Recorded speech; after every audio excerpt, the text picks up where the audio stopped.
everyone, welcome back to my channel. This will probably be a short video. Jade's here with me, my constant companion.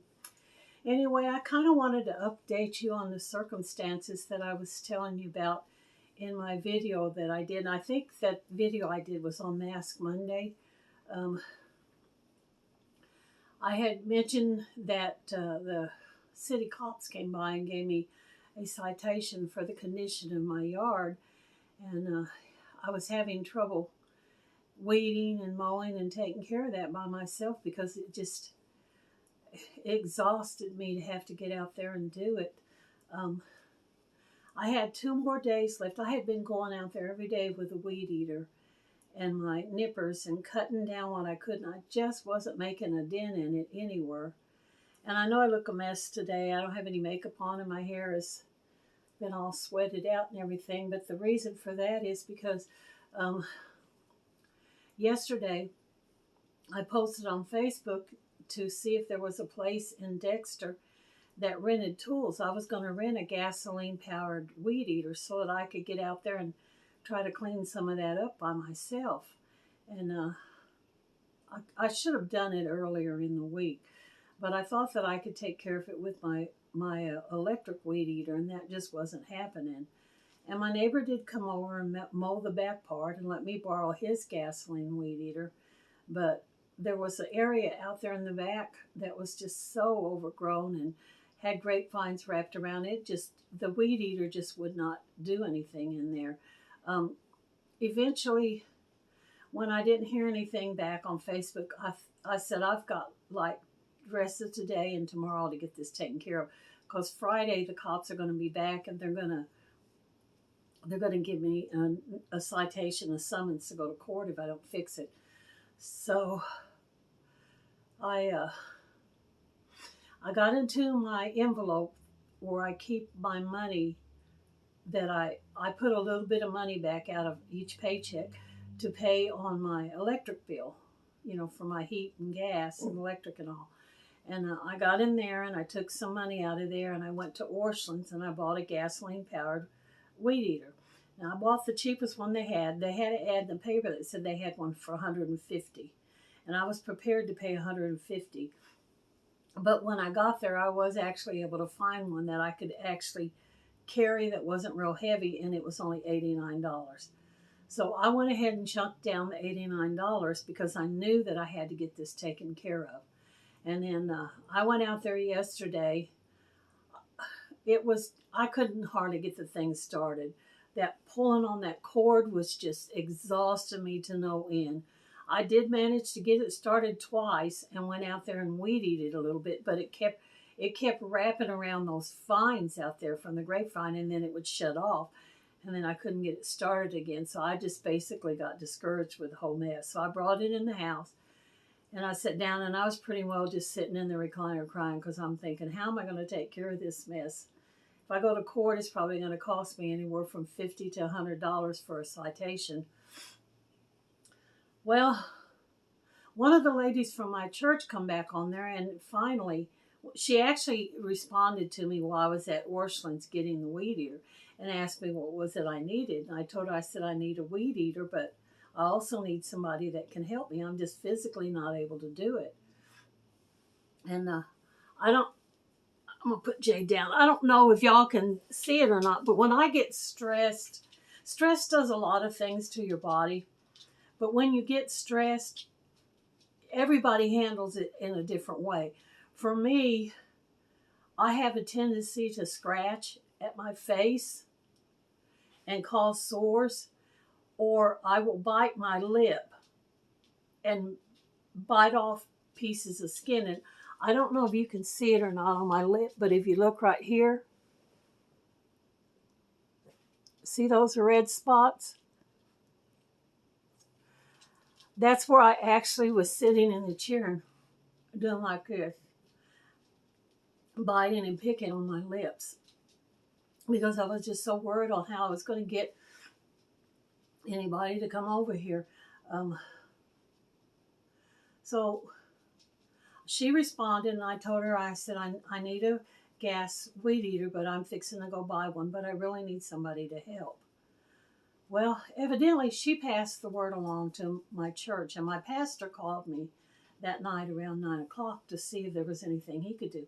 And I explained to him what was going on, that there was an area out there that was growed up, and I was trying to fix it, but I wasn't physically able to because I've been under doctor's care, and I'm just weak all the time and just exhausted and emotionally depressed and stressed out over everything.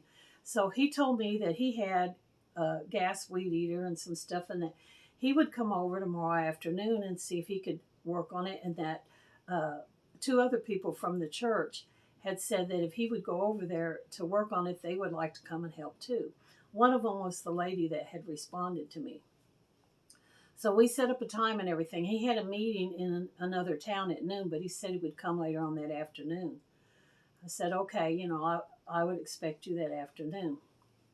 Well, shortly after he hung up, my nephew contacted me, and he had seen my post on Facebook, and he's like, what are you needing, a weed eater or what? He said, I've got some tools.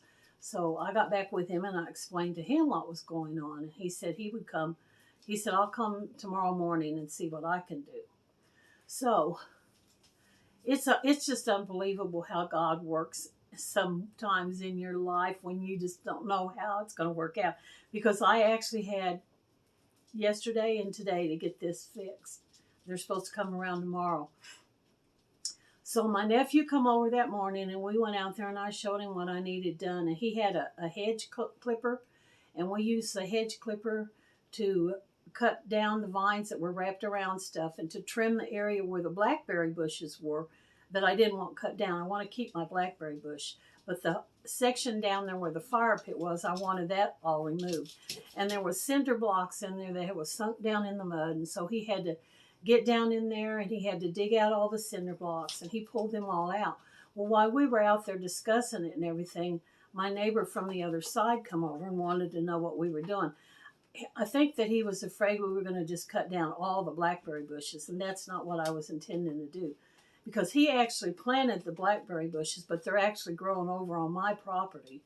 And he did tell me when I moved in that I could have as many blackberries as I want. So I wasn't going to do that. And I told him, I said, we're just cutting this area here out. And I said, there's no way we're going to be able to save those 3 blackberry bushes that are in here. And I said, but the ones down on this side are going to make plenty enough blackberries.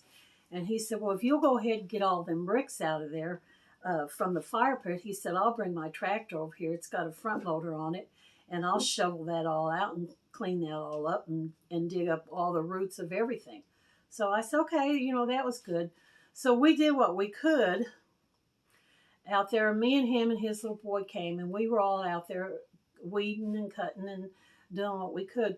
Well, there was a gentleman on one of those big riding mowers that's got the 2 handles like this in the back that was mowing the grass by the American Legion. I live actually behind the American Legion. And he was a friend of my nephew. They were actually in National Guard together. So when we were waiting for to get a leaf blower to blow the leaves away that we had cut down already, he went over there and talked to this guy for a while, and they kind of caught up on old times and stuff. Well, the next thing I knew, he come back over there, and he said that he worked a little bit for the city, and that if I had any more problems with stuff from the city, to contact him and let him know, and that he would come over and take care of it for me. And he said he could bring his lawnmower over here and mow over this area back here. And he said he can raise it up a little bit to where it can still cut it down, but it won't get tore up. And he also said that he would come and mow your yard for a little bit. So I said, well, that sounds good for me. So eventually he got through mowing the American Legion, and he brought that big mower over, and he went over my entire backyard. Now, my backyard had already been mowed, and it wasn't but just probably about that tall. It wasn't very tall at all. But when he took that giant big mower over, he mowed that down flat. I mean, it looked nice. It's going to take it a while to grow. And he cut all that down out there. And when he got through, I went over and shook his hands and introduced myself. And he said, I'll start coming over and keeping an eye on your grass for you when it needs mowing. If I come over here to mow the American Legion. He said, I'll run my mower over this right here for you too. And he said, if you want me to pick those cinder blocks up and get rid of them for you, I'll do that. Because there was a bunch of them out there. And I said, well, the big ones that are all in one piece, I want to keep them and put them in my flower bed in the front. But I said, the little broken up ones you can have. And he said he had a place where he could get rid of them. Now, he may be taking them and reselling them, but that's perfectly fine with me. As long as they're off my property where the city don't come and say it's trash, I don't care. So he ran his tractor, his lawnmower over that area and cut that all down and cleaned that up. And then he mowed the back of my yard. So I had all kinds of help out here today getting it done. And I worked out there too until I was just physically exhausted. I had a headband around my head to catch the sweat and around the back of my neck and stuff. And when I come in and took that headband off, I could wring it out. It had so much sweat in it. But we got it all done. In fact, I think I will take I'll take the camera out there and show you exactly where it is. I have some before and after pictures that I will include with this video because my nephew wanted me to send him a picture of what it looked like so he knew what kind of tools to bring. So I will show you a picture of before what it looked like, and then I will go out there right now and I will get a picture of what it looks like now. So basically, I just wanted to tell you the Lord provides. Sometimes his timing is kind of scary because it don't match up to what you're expecting, and he might get you right at the very last moment. But that was all taken care of. I had all kinds of help out there. The man next door was offering to help. This guy that I didn't even know that I met today helped. And my nephew told me before he left, if you ever have any more problems, call me. He said, don't try to do it yourself, Aunt Vicky. Call me and I'll come over and take care of it for you. So it's all good. It's all taken care of. So be sure and do the thumbs up if you guys enjoy this video. And I'm going to take my camera out there now and film the back side of the yard so you can see what a good job they've done. Thanks, y'all. Bye. And y'all come back and see me any old time. Bye. Sorry I look such a mess, but I had a pretty rough day. Bye, y'all. This right here is the part of all this right there. That's the blackberry bushes. Those I don't want cut down. Just kind of trim it at the top and the bottom and keep that. But down here,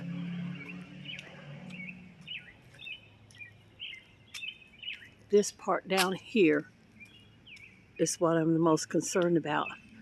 From here on back to the road, I want all that cleared out. This used to be a fire pit, and there's cinder blocks in there. There's also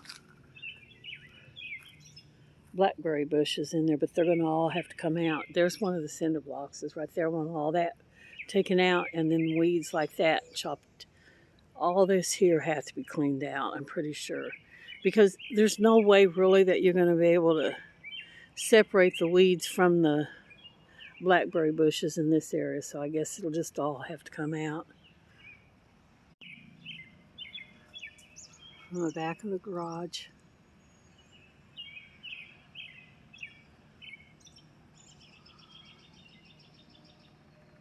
All the way down to right there.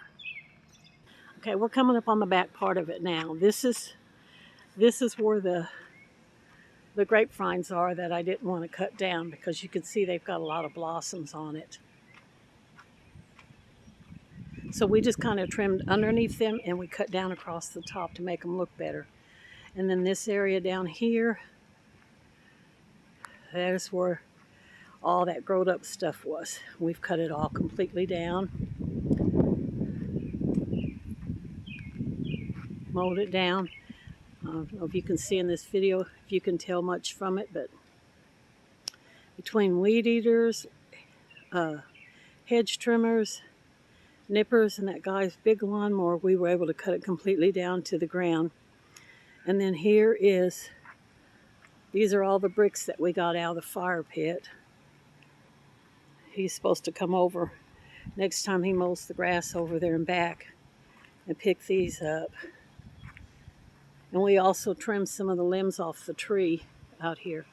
There's the American Legion that he mows when he's out in the backyard. He said next time he comes over there to mow that. And he even told me when I get through with them limbs, when they get dried up, that I can take it back there and put it in their fire pit back there, and he'll burn them for me. And look at my grass, how nice it looks. His mower that he used, flat out mowed it down nice and trim. It looks so good. It's probably the flattest it's ever been mowed. So I'm pretty happy. We got this all cleared out. Got that old tree cut down that was up there. Here's all the trash and debris and stuff that come out of the fire pit area. We got that all out. So that's it. Thanks, y'all. Thanks for coming and visiting me. And come back and see me any other time. Bye for now.